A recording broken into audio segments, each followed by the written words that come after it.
नमस्कार। India news Uttar Pradesh Uttarakhand देख रहे हैं आप और आपके साथ मैं हूं अपूर्वा सिंह। सबसे बड़ा मुद्दा, सबसे बड़ी बहस लेकर हाजिर हूं। सावन में पहचान बताने का फरमान हो या महाकुंभ में भाईजान की नो एंट्री, इन मुद्दों ने खूब सुर्खियां बनाई और जमकर सियासी हल्ला हुआ। लेकिन अब ब्रज की होली में मुस्लिमों के बैन की मांग हो रही है, जिसे लेकर बवंडर खड़ा हो गया है। एक ओर हिंदू पक्ष बैन की मांग कर रहा है तो दूसरी ओर भाईजान फिर से संविधान की दुहाई देते हुए नजर आ रहे हैं और इसे असंवैधानिक बता रहे हैं। इसीलिए इंडिया न्यूज कह रहा है, संतों का फरमान, होली में बैन भाईजान।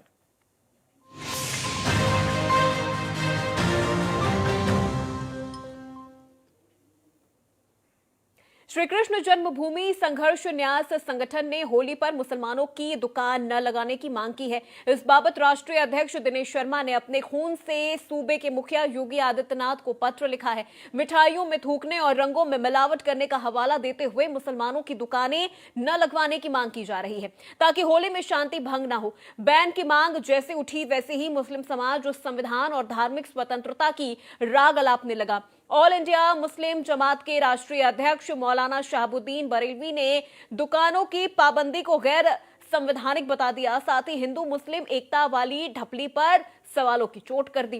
फागुन के साथ ही रमजान का आगाज भी हो गया है, ऐसे में नमाजों की आवाज को लाउड करने की भी वकालत शुरू हो गई है। ब्रज में मुस्लिमों की नो एंट्री की मांग के बीच लाउड स्पीकर का शोर भी खुल गया है। मुस्लिम पक्ष रमजान में लाउड स्पीकर के इस्तेमाल की मांग कर रहा है और ब्रज में भाईजान के बैन की आवाज बुलंद है। ऐसे में सवाल उठता है, क्या बैन के जवाब में लाउड स्पीकर की मांग की गई है? होली में भाईजान का क्या काम? एंट्री बैन, भाईजान क्यों हुए बेचैन? क्या होली में मुस्लिमों पर बैन होना चाहिए? होली में क्या लव जिहाद फैलाने आते हैं भाईजान? क्या बैन की मांग असंवैधानिक है? आज की बड़ी बहस में इन्हीं सवालों के इर्द गिर्द करेंगे, लेकिन बहस पर जाने से पहले जुबानी बाड़ों को भी एक बार सुन लीजिए कि क्या क्या प्रतिक्रियाएं इस पूरे मुद्दे पर सामने आ रही है। ये क्या तमाशा है कि मुसलमान नहीं लगाएगा, हिंदू लगाएगा, फला नहीं लगाएगा, धमाका लगाएगा। ये तमाम चीजें जो हैं, ये गैर उसूली, गैर अखलाकी बात हो रही हैं और इससे आर्थिक स्थिति, माशी और इक्तिसादी तौर पर किसी कम्युनिटी को कमजोर करने की एक साजिश रची जा रही है। और हिंदुस्तान का जो नाम पूरी दुनिया में है, वो इसी वजह से नाम है, यहाँ पे तमाम मजहब के मानने वाले एक साथ में मिलजुल करके रहते हैं। एक तहजीब है, एक कल्चर है हिंदू और मुसलमानों का, भाईचारे के साथ में रहते हैं। मगर ये चंद फिरका परस्त ताकतें नहीं चाहती हैं कि मुसलमान और हिंदू मिलकर के यहाँ पे रहें। जो लोग हिंदुस्तान में रहकर, हिंदुस्तान में हम भी आप भी हैं, जब भारत जब आज़ाद हुआ, एक हम लोगों की इच्छा थी, हमारे पूर्वजों की इच्छा थी, जो हम जितने दिन तक गुलाम रहे सबकी इच्छा थी कि देश आज़ाद हो और देश का एक अपना संविधान हो, और उसी संविधान के अंतर्गत जो सबको जीने का अधिकार दिया गया। अगड़ा हो, पिछड़ा हो, दलित हो, शोषित हो, हिंदू हो, मुसलमान हो, सिख हो चाहे ईसाई हो, तो भारत का संविधान जो है ये मान्यता नहीं देता है कि जाति आधार पर, धर्म के आधार पर किसी भी आयोजन में किसी को पार्टिसिपेट करने से रोका जाए। मैं उनकी भर्त्सना करता हूँ कि अगर वो भगवान कृष्ण को मानते हैं तो भगवान कृष्ण जो है प्रेम के स्वरूप है। भगवान कृष्ण ने कभी नफरत का बीज नहीं बोया धरती पर, और उनके पुजारी उस चर्च के अगर अध्यक्ष ऐसी बात कर रहे हैं, इसका मतलब कि वो भगवान कृष्ण के अनुयायी नहीं। माननीय श्री उत्तर प्रदेश के मुख्यमंत्री योगी आदित्यनाथ जी से आग्रह करूंगा कि इन जिहादियों को, अलगाववादियों को, जिस तरह से प्रयाग कुंभ से अलग रखा गया, जिस तरह से गरबा नृत्य में इनको गुजरात, महाराष्ट्र, मध्य प्रदेश आदि प्रांतों में अलग किया गया, इसी तरह हमारे ब्रजमंडल की जो प्रेम पूर्ण पर्व से सराबोर होने के लिए होली पर्व है, इससे इन अलगाववादियों को, जिहादियों को अलग रखा जाए। क्योंकि इन्हें जब रंग से, गुलाल से इतराज है तो इनकी यहाँ क्या ज़रूरत है? यदि ये लिखित में हिंदू समाज को देख, हमें कोई ऐतराज नहीं है, हमें इससे कोई गिला नहीं है, तो भले ही वो, और यदि हिंदू समाज चाहे तो आ सकते हैं, अन्यथा इनको अलग रखा जाए। सरकार इसका समुचित प्रबंध करे, अन्यथा धर्म रक्षा संघ इसका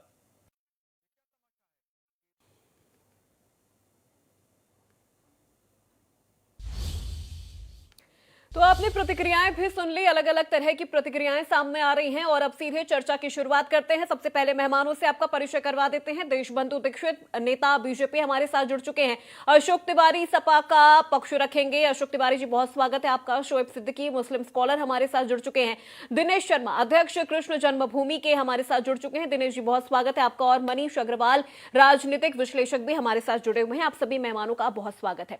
सबसे पहले दिनेश जी, शुरुआत आपसे ही करना चाहूंगी मैं। अब ब्रज की होली में मुस्लिमों की एंट्री पर बैन का ये मुद्दा काफी ज्यादा गर्मा गया है। आपने खून से पत्र लिखा है सीएम योगी आदित्यनाथ को। मुस्लिमों की एंट्री पर आपने बैन लगाने की मांग की है। अब सवाल ये उठ रहा है कि ये संवैधानिक नहीं है, संविधान कहीं इस चीज की इजाजत नहीं देता है। देखिए, संविधान इजाजत नहीं देता है, लेकिन कोई व्यक्ति पीड़ित हो तो वो अपनी याचिका तो कर सकता है। हमने माननीय मुख्यमंत्री जी से प्रार्थना किया है कि हमारे हिंदुओं के त्योहार में इन मुस्लिम समाज के लोगों को ना आने दिया जाए, इनकी दुकानों पर प्रतिबंध लगाया जाए, क्योंकि हम इनके ईद के त्योहार में नहीं जाते, इनके किसी भी त्योहार में अपनी दुकान लगाने नहीं जाते, तो ये हमारे त्योहारों में जबरदस्ती घुसपैठ क्यों करते हैं। ये अपने त्योहार मनाओ, हम अपना त्योहार मनाएंगे, क्योंकि हमारा तो इन पे से विश्वास उठ गया है। अखबार में, सोशल मीडिया में जब खबरें पढ़ते हैं, देखते हैं, तो जितने भी क्राइम हो रहे हैं सबसे ज्यादा मुस्लिम समाज के उसमें बच्चे पकड़े जा रहे हैं, लब जिहाद का ये कारनामा कर ही रहे हैं।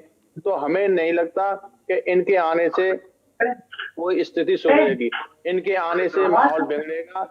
ये अपने त्योहार में अपने यहाँ दुकान लगाएं, हमारे यहाँ इनकी कोई जरूरत नहीं है। ठीक है दिनेश जी।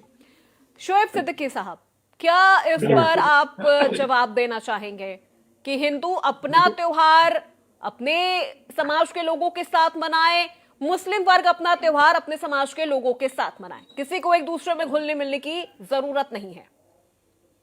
देखिए पूर्णा जी, ये जो इस तरह की बातें आ रही हैं, ये सिर्फ आप देखिए कि एक मुद्दा बनाने की बात आ रही है और दूसरी तरफ घुमाने की बात आ रही है। आप बताइए, हमारे योगी आदित्यनाथ जी जो रियासत के वजीर आला है, उनकी तरफ से कोई बात आई अभी तक नहीं है। आपने उस वक्त मुसलमानों को बैन क्यों नहीं किया जब कुंभ में भगदड़ मची थी और हिंदू भाई मेरा वापसी कर रहा था, तो मुसलमानों ने अपनी मस्जिद से अपने घर खोल दिए थे, चादरें खाने बिछा दिए थे, तब आपने मुसलमानों को बैन क्यों नहीं किया था?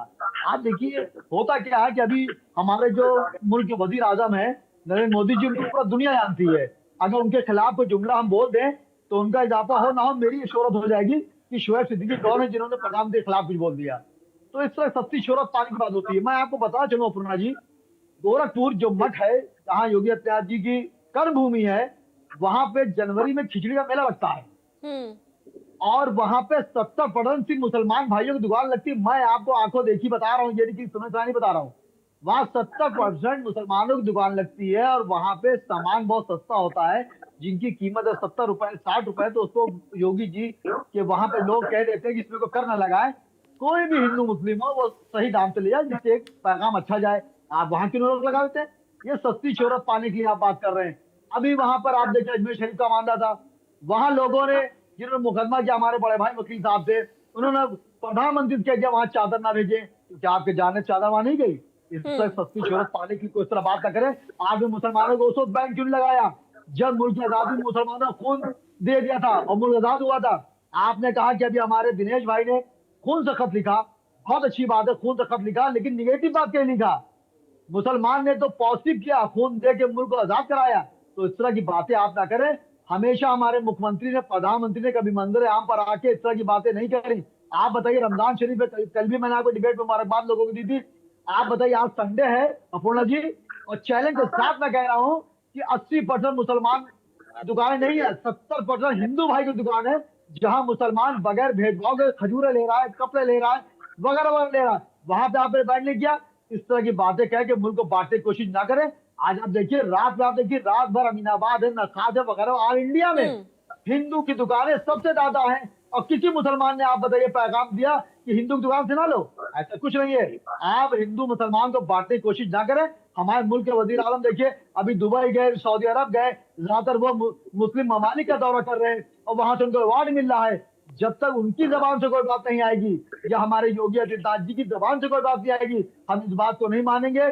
आप सस्ती शोहरत पाने के लिए हिंदू मुस्लिम में खाई पैदा कर रहे हैं। आप बताइए, यहाँ पर अपूर्णा जी, आप खुद भी माशाल्लाह बहुत मशहूर एंकर हैं, आप खुद एलान करिएगा बात को कि अभी आप ईद आ रही है, आप देखिएगा जब ईद आती है लाखों हिंदू भाई मुसलमान के साथ ईद मनाता है, और नवंबर में जब दिवाली आएगी तो चैलेंज के साथ मैं कह रहा हूँ लाखों मुसलमान हिंदू भाई के साथ जो है दिवाली मनाता है। मैं खुद कई हिंदू भाई दोस्तों के वहां जाता हूँ और उनका घर रंगता है, पेंट होता है, मैं देखता हूँ। ठीक है। और होली बहुत बड़ा त्योहार है, आपने इसको हल्का ले लिया है। इस तरह मैं खुद मैं मुकम्मल कर दूं, बात चल गई।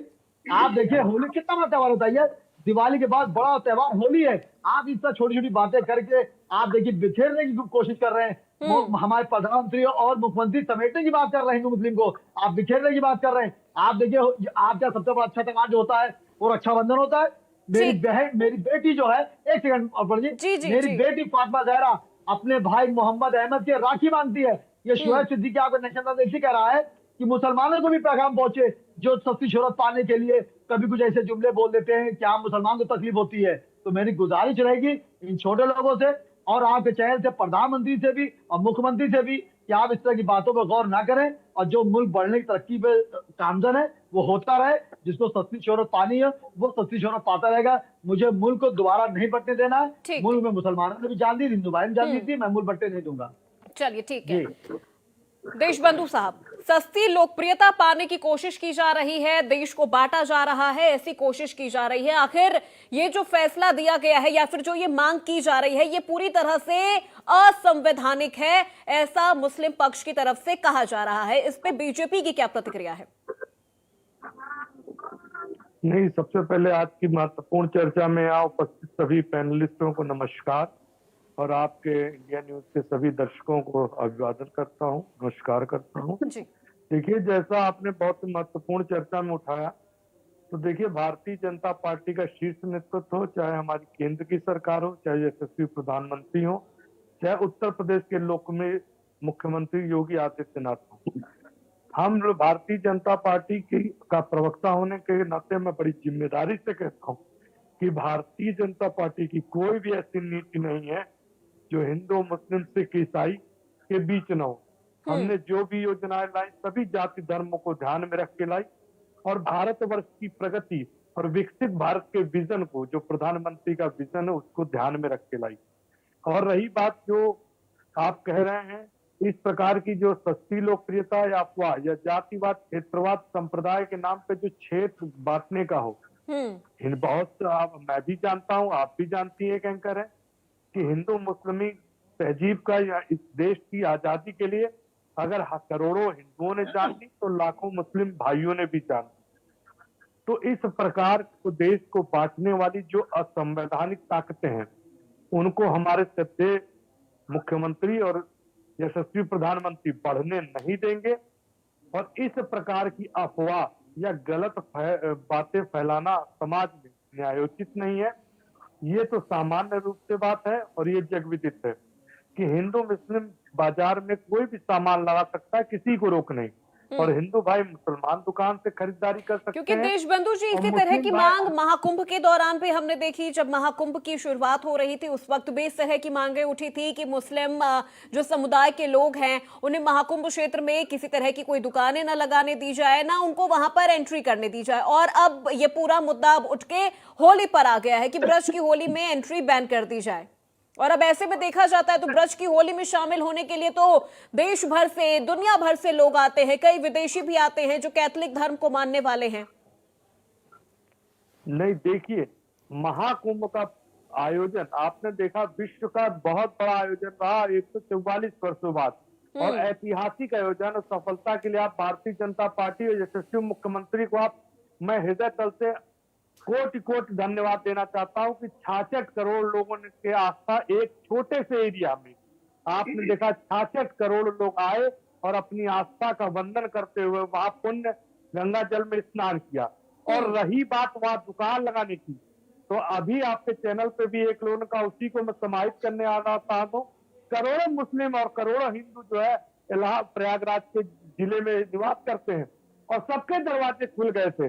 अगर कि मैं खुद गया था और मैंने देखा तमाम मुस्लिम भाइयों के यहाँ हिंदू भाइयों की गाड़ियां खरीद रही, जो सुख दुख में रहे उनके दरवाजे खुल गए। तो इस प्रकार की अफवाह फैलाना ये तो विपक्ष का काम है। और रही बात आप कह रहे थे कुंभ के संदर्भ में, केवल यह निर्णय हमारे श्रद्धेय मुख्यमंत्री का केवल सावधानी बस निर्णय लिया गया था और कोई इसमें जो है दोहराव नहीं था। और आपको बता दो उनका तो हमेशा ये रहता है कि उत्तर प्रदेश में आप देखिए अनुशासन, आप यही देखिए उत्तर प्रदेश को पहले दंगों का देश माना जाता था, बीमारू राज्य मानता था, लेकिन आज 8 वर्षों बाद उत्तर प्रदेश विकसित भारत के राज्य में सबसे बड़ा योगदान दे रहा है और हम विकसित भारत की तरफ बढ़ रहे हैं। अब हम एआई की टेक्नोलॉजी पे आ गए, अब हम विकसित भारत की योजना बढ़ गए, अब हम जाति पाति भेदभाव से ऊपर उठकर देखिए ठीक है सर, वैज्ञानिक हिंदू मुस्लिम के चक्करों में पड़कर आपस में मन मुटाव करने का समय नहीं रहा। ठीक है दीक्षित साहब, अब जनता के मनोभाव लौटूंगी मैं आपके पास। ठीक है छोटी छोटी रिएक्शंस अभी मैं सभी प्रवक्ताओं से ले लेती हूं। अशोक जी से सवाल है मेरा। अशोक जी, अब साधु संत ब्रज की होली में मुस्लिमों की एंट्री पर बैन की मांग कर रहे हैं। ऐसा ही हमने महाकुंभ में देखा, ऐसा ही कुछ हमने सावन के त्योहार में भी देखा कि जितनी भी दुकानें लगेंगी वहां पर लोगों को अपनी आइडेंटिटी बतानी होगी। अब ऐसे में कहा जा रहा है कि इस तरह की मांगे असंवैधानिक है। सपा का इस पर क्या नजरिया है? देखिए, अभी भाजपा के प्रवक्ता ने अपनी बात कही, उन्होंने स्पष्ट रूप से कहा कि ऐसा कोई अफवाह है। ऐसी बात दरअसल उन्होंने अफवाह बताई और अफवाह हो भी सकती है, गलत भी नहीं कहा उन्होंने। स्पष्ट रूप से भाजपा के प्रवक्ता देशबंधु दीक्षित जी ने कहा कि हिंदू मुस्लिम सभी को अधिकार है दुकान लगाने का। दुकानों का कोई मतलब ही नहीं है, दुकानें कोई क्यों नहीं लगाएगा। होली एक पावन पर्व है, इसको हर्षोल्लास से मनाया जाएगा, सभी लोग मनाएंगे।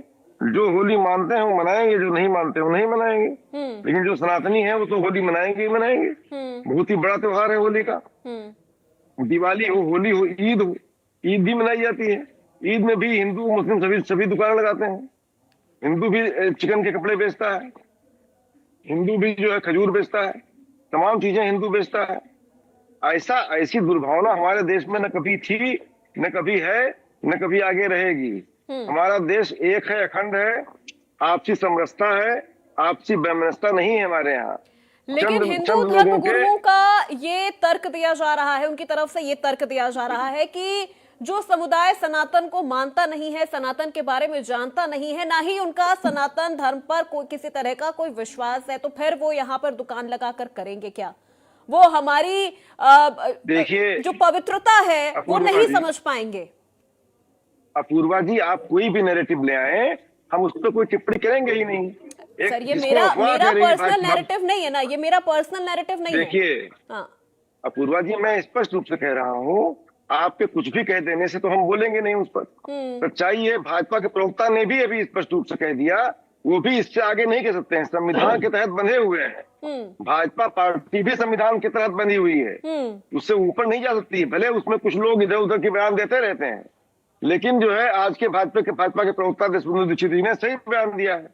आज मैं स्पष्ट रूप से कहना चाहता हूँ कि योगी आदित्यनाथ चाह कर भी संविधान का उल्लंघन नहीं कर सकते हैं, चाहे जितना भी चाहे भी तब भी नहीं कर सकते हैं। ठीक है, सवाल इस बात का, संविधान से देश चल रहा है ना। हमारे देश में ये कहा, किसने कह दिया कोई दुकान नहीं लगाएगा?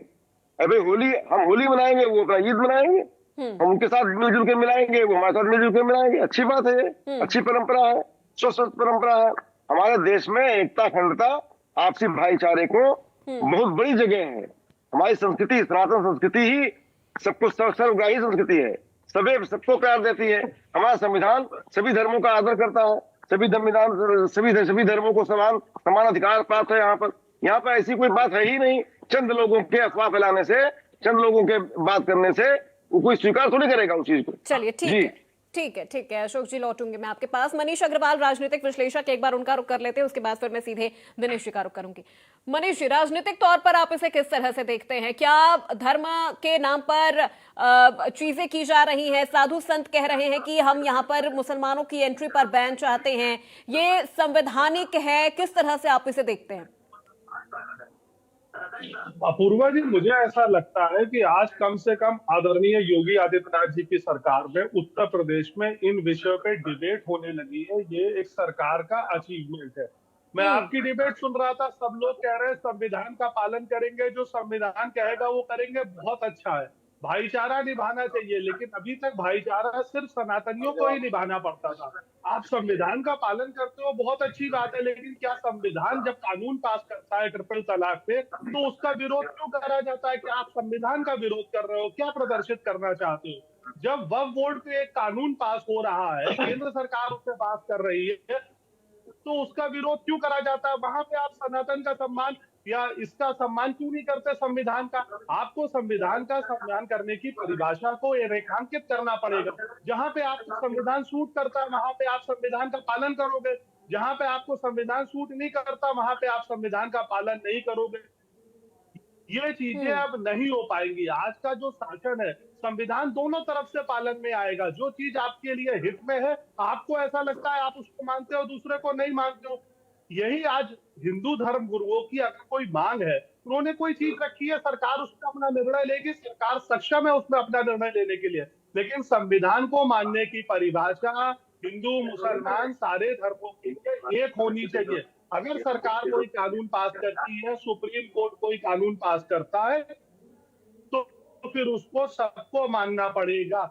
जैसे कि सनातन के लोगों ने राम जन्मभूमि के परिपेक्ष में जो सुप्रीम कोर्ट का जजमेंट आया उसको माना और तब तक इंतजार करा, वैसे ही और धर्मों को भी ये देखना पड़ेगा। लेकिन जब उनके कोई ऐसा निर्णय आता है जो उन्हें करता, तो वो संविधान का पालन नहीं करते। तो संविधान का ध्यान उन्हें हमेशा हर परिपेक्ष में रखना होगा, और यही सरकार की जरूरत है कि सरकार को संविधान का पालन करे। चलिए, ठीक है दिनेश जी, अब क्या इस पर आप प्रतिक्रिया देना चाहेंगे? साधु संतों ने मांग रख दी सीएम योगी आदित्यनाथ से, आपने खून से पत्र लिख दिया, लेकिन अब इन चीजों को तो संवैधानिक माना ही नहीं जा रहा है, फिर आगे अब आप क्या करेंगे?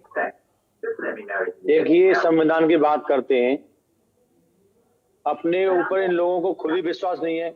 नाम बदलकर दुकान करते हैं, नाम बदलकर ढाबा खोलते हैं, नाम बदलकर अपना ऑटो चलाते हैं। अरे तुम अपना नाम और आइडेंटिटी साथ रखो ना। नाम अपनी दुकान पे किसने लिख रखा जगदम्बा का ढाबा, किसने लिख रखा है माँ दुर्गा ढाबा, उसमें मालिक का नाम निकलता फैजल खान, सलमान खान, राम रहीम। तो ये इस तरह के कार्य क्यों करते हैं? इन्होंने अपना विश्वास स्वयं खो दिया। अब हमें इन पर विश्वास नहीं है। क्यों? कि ये हमारे जो होली में जो पवित्र कलर होता है उसमें ये मिलावट कर सकते हैं। हमारे होली में जो मिठाई के व्यंजन होते हैं उसमें ये थूक सकते हैं, उसको प्रसाद को अशुद्ध कर सकते हैं। तो हमें इनकी जरूरत नहीं है, तो ये क्यों हमारी जबरदस्ती त्योहार में घुसना चाहते हैं? हम नहीं चाहते। लेकिन अब तो तर्क ये भी दिया जा रहा है कि हिंदू भी रमजान के मौके पर दुकानें लगा रहे हैं। हम जो कह रहे हैं, यदि कोई हमारा हिंदू भाई वहां जाता है, उसको आप हटा दीजिए, मना कर दीजिए। हमें उपस्थिति अपने त्योहार में मंजूर नहीं है। हम नहीं चाहते कि हमारे ये फिर कैसे संभव हो सकता है दिनेश जी? अगर कोई हिंदू रमजान के मौके पर दुकान लगा रहा है, अपनी रोजी रोटी चला रहा है, तो फिर ये चीज कैसे मुमकिन हो सकता है कि उसे वहां से हटा दिया जाए? ये इनकी कहने की बात है। हमारा कोई हिंदू भाई इनके यहाँ रमजान में दुकान लगाने नहीं जा रहा, ना हमारा कोई भाई इनके मक्का मदीना में जा रहा। अभी संविधान के द्वारा लगा दिया गया, कश्मीर से हमारे हिंदुओं को जबरदस्ती भगा दिया। ये संविधान की बात करते हैं। इन्होंने संविधान को माना ही कहाँ है? इन्होंने धारा 370 का विरोध किया। इन्होंने भारत सरकार जो कोई भी फैसला लेती है उसका विरोध करते हैं। सबसे ज्यादा फायदा सरकार का यही लेते हैं, पार्टियों को देते हैं जो देश विरोधी ताकतें। इन लोगों ने हमेशा से, इन्होंने जब भारत का बंटवारा हुआ था, इन्होंने पाकिस्तान मांगा तो पाकिस्तान दे दिया। हमारे वहां से हिंदुओं को अल्पसंख्यक कर दिया और खुद अपने हिंदुस्तान में डेरा जमाए हुए। आपने पाकिस्तान ले लिया तो हिंदुस्तान में रहने की क्या जरूरत है, बताओ आप? चलिए, ठीक है दिनेश। शोएब जी, दिनेश भाई देखिए ऐसा है। जी, क्या जवाब देना चाहेंगे इस पे? मैं दिनेश भाई से, अब दिनेश भाई की जो बातें थी वो अच्छी लगी, बस थोड़ा सा मजाही अंदाज भी था उनका। आप दिनेश भाई ये बताइए कि आपकी उम्र मेरे ख्याल हमसे बड़े ही होंगे, आप कह रहे हैं कि हिंदू भाई को नहीं जाना चाहिए था। आज रमजान का पहला दिन है, कल दूसरा रमजान है, आप देख के आइए 80% हिंदू भाई की दुकानें हैं और कांटिन्यू हिंदू लोग रह रहे हैं। तो मेरी उनसे गुजारिश भी है, जो आपके दिनेश भाई थे जिन्होंने खून से लिखा लेटर, बहरहाल एक जमाना हुआ करता लोग खून से लेटर अपने नूर को लिखते थे, आज वो लिख रहे हैं मुख्यमंत्री की, बहुत बड़ी बात है, अच्छी बात है। वो एक ये बात क्यों नहीं ऐलान कर देते हैं कि हिंदू भाई जो जितनी दुकानें हिंदू भाई को मुसलमान रमजान में आए तो वो सामान ना दें। आप हमारे यकीन जानिए, जो हिंदू भाई हमारे करोड़पति लोग हैं, बिजनेसमैन हैं, वो करोड़ रुपए के कपड़े सामान वगैरह एडवांस में रख लेते हैं कि मुसलमान पूरे रमजान खरीदारी करता है और उससे वो लाखों अरबों रुपए कमा लेते हैं। आप ये अपनी क्या की बातें कर रहे हैं बचवाली? और सुन लिए, नाम लिखो ना, देखिए हिंदू देवी देवताओं के नाम क्यों लिखते हैं? सारी दिनेश भाई सारी फितरत तो नकाबों में छुपा रखी है, सिर्फ तस्वीर उजालों में लगा रखी है। आप जो बयान दे रहे हैं, अपूर्णा जी भी माशाल्लाह नेशनल चैनल के एंकर हो, जान रही किस अंदाज क्या कहना चाह रहे हैं। और आपकी बात असर हमारे प्रधानमंत्री और मुख्यमंत्री में नहीं करेगी कि कोई पद आपको बड़ा मिल जाए, क्योंकि वहां बड़े बड़े मगरमच्छ पार्टी छोड़ के गए और वहां ढक्कन बन गए। राजस्थान के कई लोग गए तो मुख्यमंत्री बनने, बाहर बैठे हुए कोई हैसियत नहीं है। बीजेपी इस टाइम इतनी पावरफुल पे आ गई है। तो आप खुश ना करें, खुश आप भगवान को करें, नीचे माँ बाप को करें, इंशाल्लाह कामयाब हो जाएंगे। इस तरह की बातें ना करें।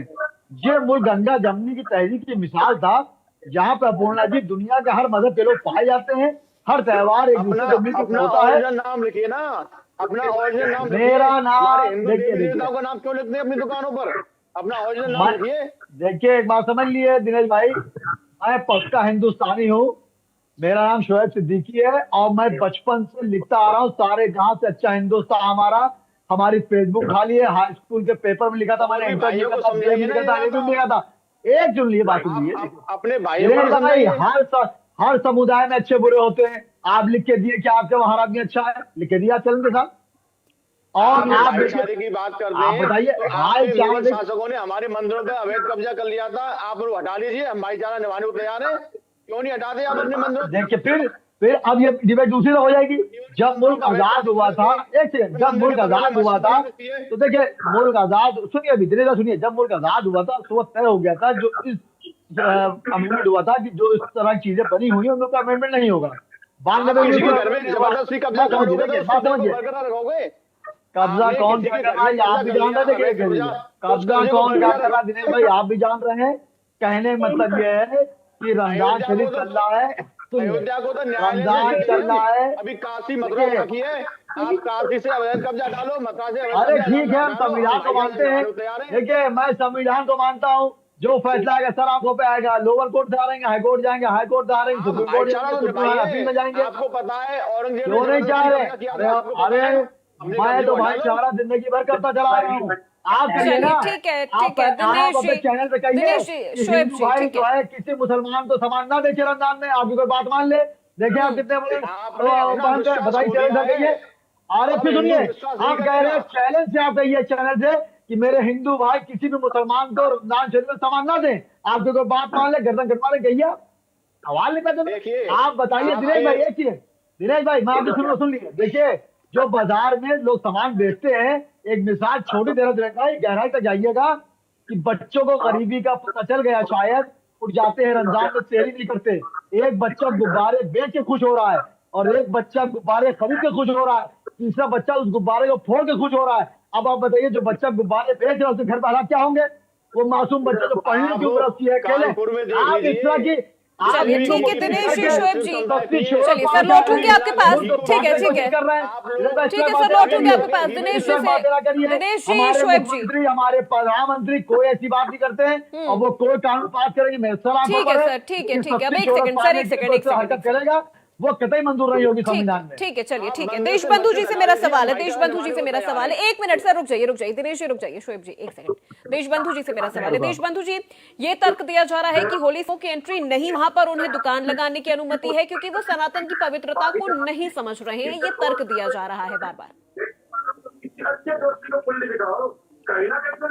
नहीं अपूर्जा जी, देखिए इस बार केवल मैं इतना ही कहना चाहता हूँ, भारतीय जनता पार्टी की चाहे केंद्र की सरकार हो चाहे प्रदेश की सरकार हो, भारतीय जनता पार्टी ने 2014 से केंद्र में जब से सत्ता संभाली, हमारी कोई भी योजना हो उसमें हिंदू भाई भी सम्मिलित रहता है, उसमें मुस्लिम हो। चाहे हमने आवास देने का काम किया हो तो उसमें हिंदुओं के लिए भी है, मुस्लिम वालों के लिए। चाहे 80 करोड़ लोगों को आपने देखा कोरोना महामारी के बाद भोजन देने का, चाहे वो हिंदू हो, मुस्लिम हो, सिख हो, ईसाई हो, किसी भी जाति धर्म का हो, ये पूरा भारतवर्ष 144 करोड़ की एक बगिया है।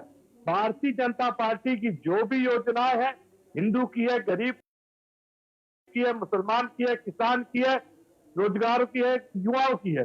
और भारतीय जनता पार्टी का कोई ऐसा योजना और इस प्रकार का कोई गैर जिम्मेदारान बयान भारतीय जनता पार्टी की न सरकार केंद्र की सरकार हो न उत्तर प्रदेश की सरकार का कोई जिम्मेदार व्यक्ति या हमारा कार्यकर्ता या सिपाही नहीं कह सकता कि रमजान का त्योहार हो या उनका होली का त्योहार हो कि हिंदू भाई वहां दुकान नहीं लगा सकते या मुस्लिम भाई वहां से सामान नहीं खरीद सकते।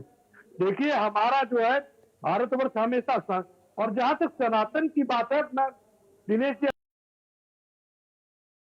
बोल रहे थे, मैं उनकी भावनाओं का सम्मान करता हूं, उन्होंने खून से पत्र लिखा।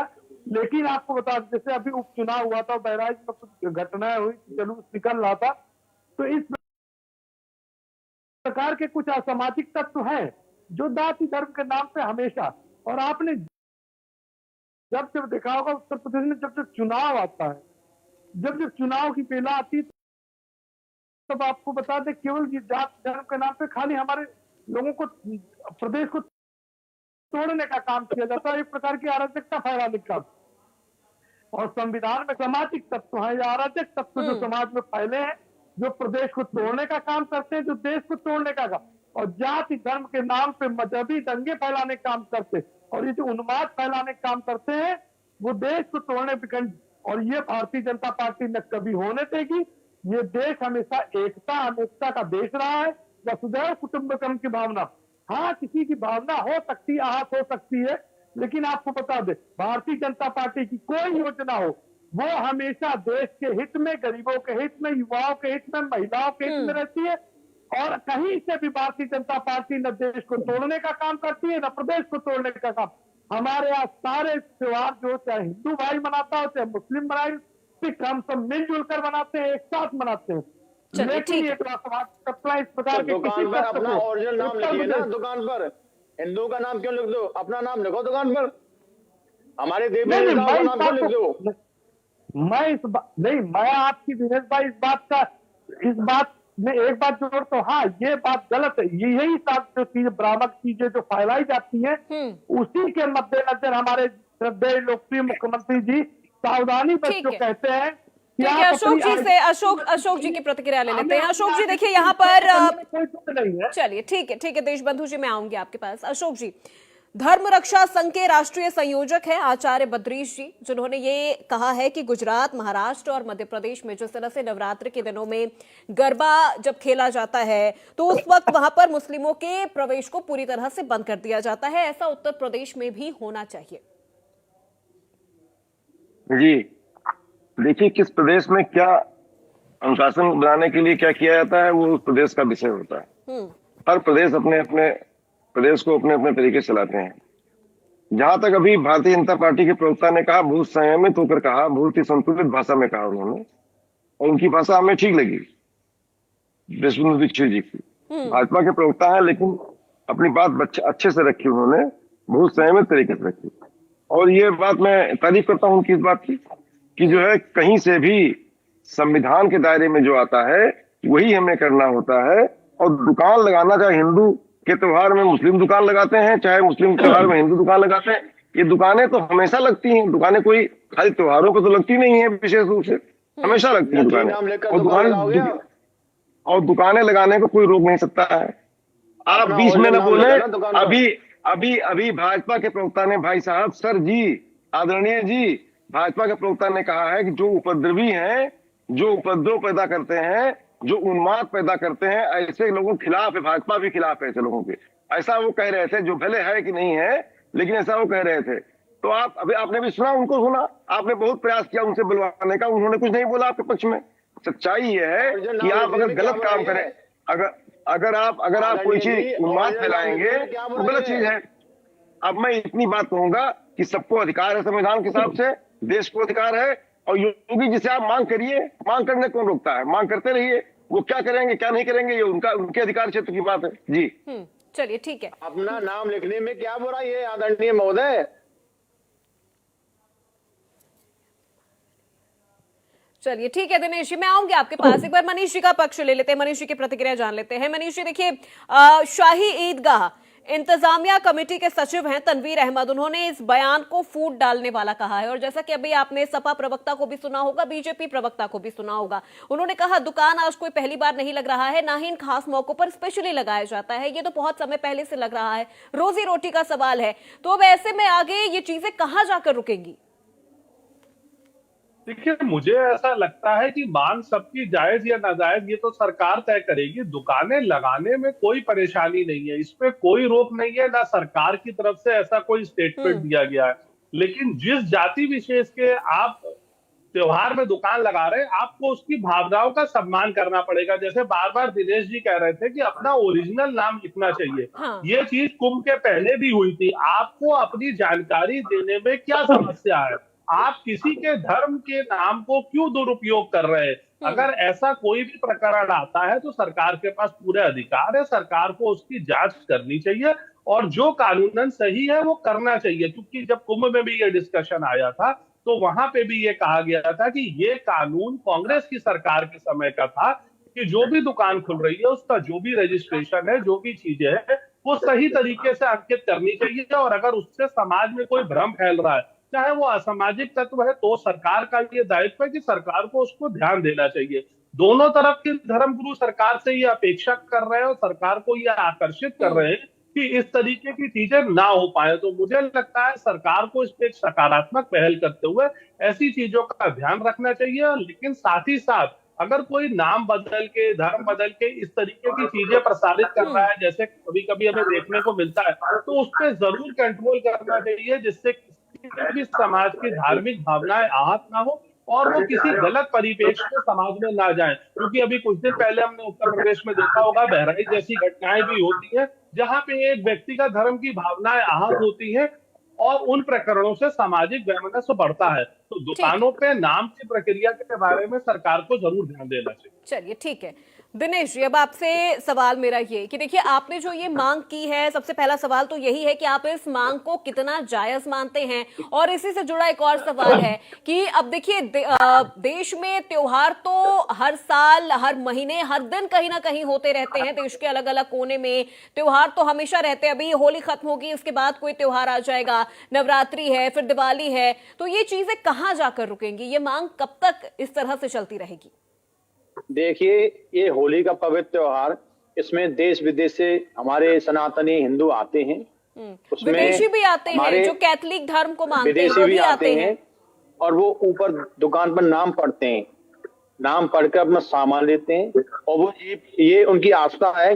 वो ये सोचते हैं कि हम अपने हिंदू भाइयों से सामान लें, क्योंकि शुद्धता के कारण, पवित्रता के कारण ऐसा लोग करते हैं। लेकिन ये लोग नाम बदल कर दुकान करते हैं। तो सिर्फ नाम को लेके होनी चाहिए थी ना, एंट्री बैन कर देना कहाँ तक जायज है? तो हमने ऐसा है, ये लोग नहीं मानते, ये अपना नाम बदले बिना नहीं मानते। इन लोगों ने जब पाकिस्तान हिंदुस्तान का बंटवारा हुआ, जब धोखा किया, इन्होंने कहा हम पाकिस्तान लेंगे, तो पाकिस्तान दे दिया, फिर हिंदुस्तान में रह गए और वहां से हमारे हिंदुओं को भगा दिया, मार दिया, धर्म परिवर्तन करा दिया, कश्मीर से हमारे हिंदुओं को भगा दिया। तो इन लोगों से हमारा विश्वास टूट गया है। ये लोग भाईचारा नहीं निभाते हैं। इनको पता है कि इनके औरंगजेब आगा ने हमारे मंदिरों को तोड़ करके मस्जिद बनाकर अवैध कब्जा किया है। यदि ये भाईचारा निभाना चाहते हैं तो अपनी मस्जिदों को हटा लें, हम भाईचारा निभाने को तैयार हैं। ये भाईचारा के नाम पे तो केवल कहते हैं, निभाते नहीं है। जिस गौ माता को हम पूछते हैं, जिस गौ माता को हम रोटी खिलाते हैं, उस गौ माता को ये रोटी के साथ खा जाते हैं। तो काय का भाईचारा इनके साथ? ये लोग केवल कहते हैं, करते कुछ नहीं है। तो दिनेश जी, आपको ये उम्मीद है कि आपने जो ये मांग की है ये संवैधानिक है और आगे आपकी इस मांग को आगे ले जाया जाएगा, सुना जाएगा, इस पर कोई एक्शन लिया जाएगा? देखिए, हमने अपनी मांग माननीय मुख्यमंत्री जी के यहाँ रखी है। हमारे माननीय मुख्यमंत्री हिंदुओं के हृदय सम्राट हैं, वो इस पर जरूर विचार करेंगे। उनकी इच्छा है, वो हमारे प्रदेश के मुखिया हैं, वो जैसा करेंगे वो वैसा ही सभी अगर प्रदेश की बैन जनता नहीं उसका लगता पालन है करेगी। तो फिर क्या होगा आगे, अगर बैन नहीं लगाया वो जाता है? साधु संत सभी वृंदावन में मीटिंग करेंगे, मीटिंग में जो निर्णय होगा वो आप सभी के सामने रखा जाएगा। ठीक है, शोएब सिद्दीकी जी।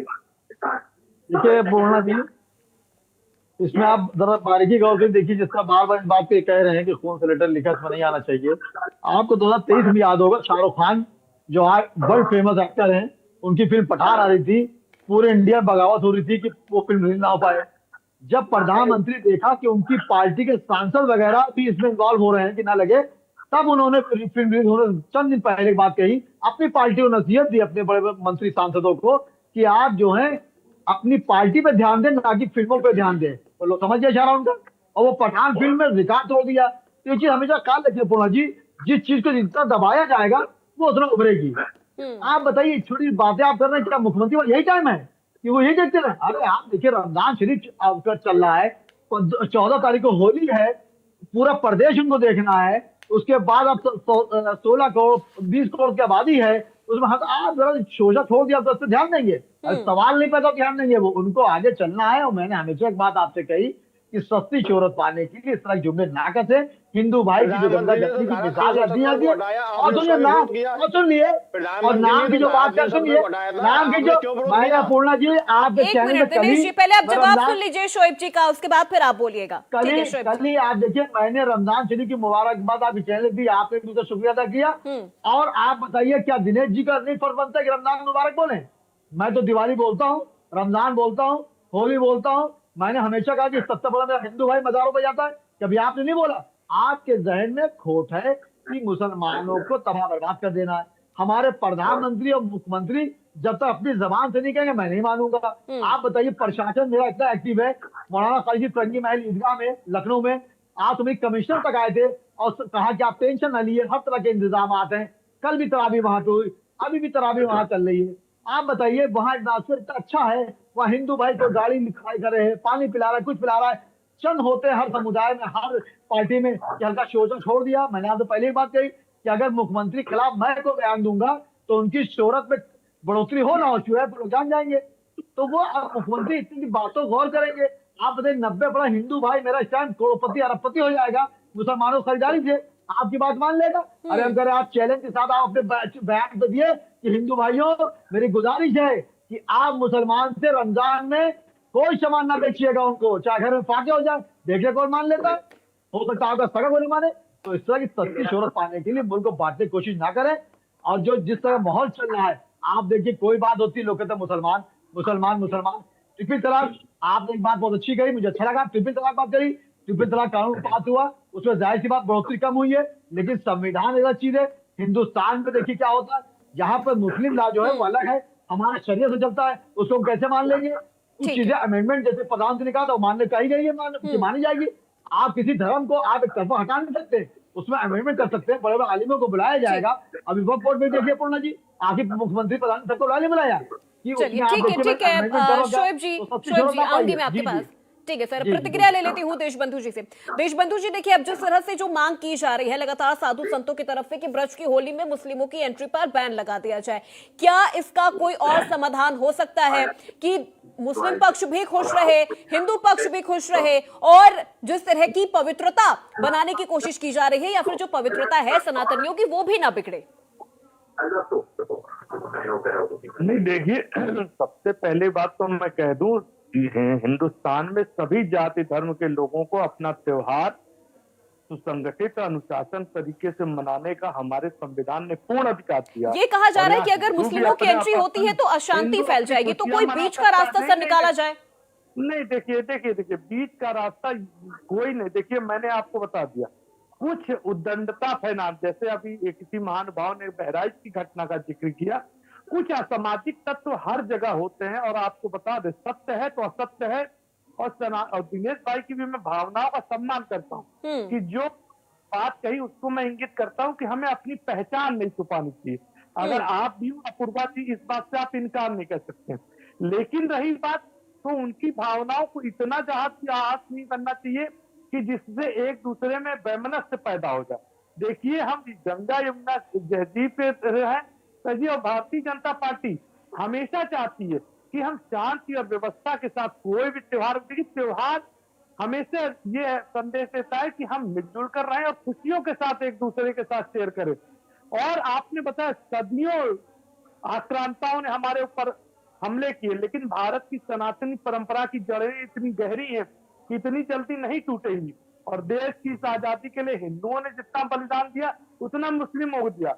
लेकिन मैं इस संदर्भ के समस्या के समाधान में केवल एक ही बात कहना चाहता हूं कि कुछ अराजक तत्व जो हैं, जो देश के या प्रदेश के अनुशासन को बिगाड़ने का काम करते हैं या वो जाति धर्म के नाम पे समाज में उन्माद फैलाने का काम, ऐसे लोगों के लिए हमारे मुख्यमंत्री कठोर है। आपको बता दें, ऐसे जो असामाजिक तत्व उनको बख्शा नहीं जाएगा। आपने देखा होगा विगत में चाहे कितनों से बड़ी बड़ी शक्तियां रही हो, चाहे किसी भी जाति धर्म का रहा, हमारे सबसे लोकप्रिय मुख्यमंत्री ने उसको अंजाम तक पहुंचाने की, क्योंकि देशबंधु जी ऐसे देखा जाए तो देखिए ब्रज में महाकवि रसखान का भी जिक्र है, ब्रज में ताज बीबी का भी जिक्र है जो कृष्ण के बहुत बड़े भक्त हुआ करते थे, इनका भी जिक्र है। उसके बाद फिर इस तरह की मांगे उठ रही हैं।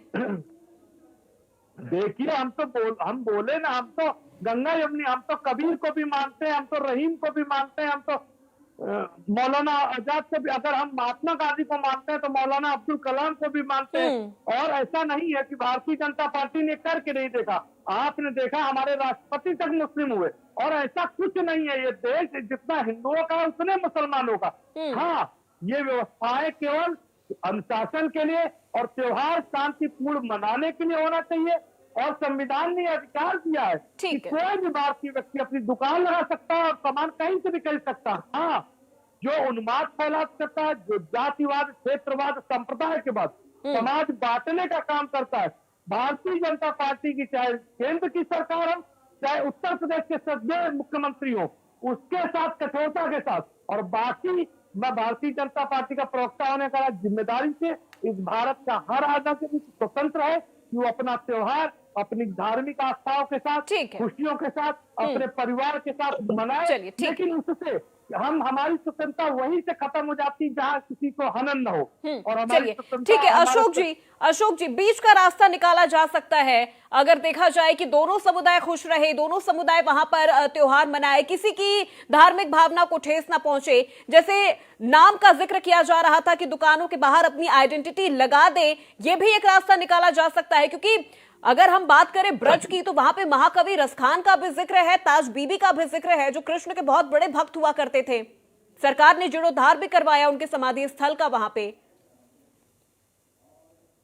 अपूर्वा जी, आज आपके चैनल पर जो भाजपा के प्रवक्ता है बहुत अच्छी बातें कर रहे हैं। देशबंधु दीक्षित जी की जिसे मैं सहमत हूँ, ये बहुत ही अच्छी बातें कर रहे हैं। भाजपा के प्रवक्ता हैं, भाजपा में तमाम तरह के भी लोग हैं जो ऐसी बातें नहीं करते हैं, लेकिन अगर देशबंधु दीक्षित जी कर रहे हैं तो मैं उसकी तारीफ करता हूँ। आज किसी भी हालत में, जैसा उन्होंने कहा कि अगर मौलाना अबुल कलाम आजाद हुए हैं, जिस तरह से उनका नाम लिया उन्होंने, जिस तरह से उन्होंने रसखान का भी नाम लिया या आपने नाम लिया, सवाल इस बात का है कि हमारे देश में गंगा जमुनी तहजीब का नाम लिया उन्होंने अभी स्पष्ट रूप से, और यही तहजीब है। आज इस तरह का सवाल किसी ने उठा दिया तो योगी जी से जाकर पूछे सवाल, वो क्या एक्शन लेना है, एक्शन लेंगे उस पर। सवाल इस बात का है, बहुत से लोग उन्माद फैलाना चाहते हैं, हिंदुओं में भी हैं और मुस्लिम में भी हैं। सभी में अच्छे लोग होते हैं, सभी में अच्छे लोग नहीं होते हैं। सभी धर्मों में बहुत अच्छे लोग होते हैं, कुछ उपद्रवी तत्व भी होते हैं, ऐसे हिंदुओं में भी होते हैं। सवाल इस बात का है कि इसका तय कौन करेगा? तय मुख्यमंत्री जी करेंगे। इस पर कोई बहस का सवाल ही नहीं है। आपने बहस रख दिया आज, ये अलग बात है, लेकिन इस बहस का कोई मतलब ही नहीं है, क्योंकि ये दुकानें सदैव लगती रहेंगी, सदैव लगती रहेंगी। संविधान से देश चलता है, किसी की मांग कर देने से, असंवैधानिक मांगों से देश नहीं चला करता है। ठीक है अशोक जी, एक सवाल यहाँ पर दिनेश जी कुछ कहना चाह रहे हैं। दिनेश जी मैं अशोक जी से पूछना चाहता हूँ, जब संभल में अधिकारियों पर पत्थरबाजी की थी, क्या आपसे प्रधानमंत्री ने कहा था कि इन पर पत्थरबाजी करो? कश्मीर से हमारे हिंदुओं को भगा दिया गया, उनकी बहन बेटियों के साथ उन्होंने बलात्कार किया, क्या प्रधानमंत्री जी ने कहा था ये जब इकट्ठे हो जाते हैं तो ये कुछ भी कर सकते हैं? इनकी मानसिकता अलग टाइप की है। ये लोग शांति प्रिय नहीं है। हम अपने त्योहारों को शांति प्रिय मनाना चाहते हैं, हम इनको अपने त्योहारों में नहीं आने देना चाहते। जबरदस्ती घुसपैठ क्यों कर रहे हैं? हम नहीं चाहते आप हमारे त्योहार में दुकान लगाओ, अपने त्योहार में दुकान लगाएंगे। घुसपैठ क्या करा समझे? जबरदस्ती क्या है? चलिए ठीक है दिनेश जी, ठीक है ठीक है। एक फाइनल कमेंट मनीष जी से मैं लेना चाहूंगी। ठीक है, एक फाइनल कमेंट मनीष जी से मैं लेना चाहूंगी। मनीष जी, राजनीतिक तौर पर आप इसे किस तरह से देखते हैं? कोई बीच का रास्ता, कहीं जाकर ये चीजें रुकेंगी? अपूर्वा जी, देखिए, राजनीतिक तौर से इसका कोई बीच का रास्ता नहीं होता। सरकार को लॉ एंड ऑर्डर मेंटेन करने की जिम्मेदारी है। जहां पे गलत दिखेगा वहां पे एक्शन लिया जाएगा। मैं भी आपके चैनल पे ही सुन रहा था कि जब जरूरत होगी तो शरिया मानेंगे, जब जरूरत होगी तो कॉन्स्टिट्यूशन मानेंगे। ऐसे नहीं चलेगा। आपको एक कानून मानना पड़ेगा जो देश का संविधान है। आप अपनी सुविधा से, अपनी फैसिलिटी से चूज नहीं करोगे। और आज की केंद्र और प्रदेश की सरकार जो है पूर्णतः सक्षम है इन आदेशों का पालन कराने के लिए। लेकिन सारे धर्मों को यह ध्यान रखना पड़ेगा। ठीक है मनीष जी, देखिए ठीक है सर, माफी के साथ रोकना चाहूंगी। देखिए वक्त हमें इतनी इजाजत दे रहा है आज की इस बड़ी बहस में। आप सभी मेहमान हमारे साथ जुड़े, सबका बहुत शुक्रिया। देशबंधु जी, अशोक जी, शोएब जी, दिनेश जी और मनीष जी, आप सबका बहुत शुक्रिया। तो देखिए अब ये पूरा मामला अब किस तरह से गर्मा रहा है कि महाकुंभ बीत चुका है और अब होली है। अब ऐसे में दिनेश जी की तरफ से जो ये अपील की गई है, जो मांग की गई है, खून से पत्र लिखा गया है कि होली में खासतौर पर जो ब्रज की होली है वहां पर मुस्लिमों की एंट्री पर बैन लगा दिया जाए, उन्हें किसी तरह से वहां पर व्यापार न करने दिया जाए, ना ही उन्हें वहां पर दुकान लगाने दिया जाए। सीएम योगी से उनकी ये अपील है, क्या उनकी ये मांग पूरी होती है या बीच का कोई रास्ता सरकार इस पूरे मामले पर निकालेगी, ये तो आने वाला वक्त ही बताएगा। तो फिलहाल मेरे साथ बड़ी बहस में आज बस इतना ही। प्रदेश की तमाम खबरों के लिए आप देखते रहिए इंडिया न्यूज उत्तर प्रदेश उत्तराखंड।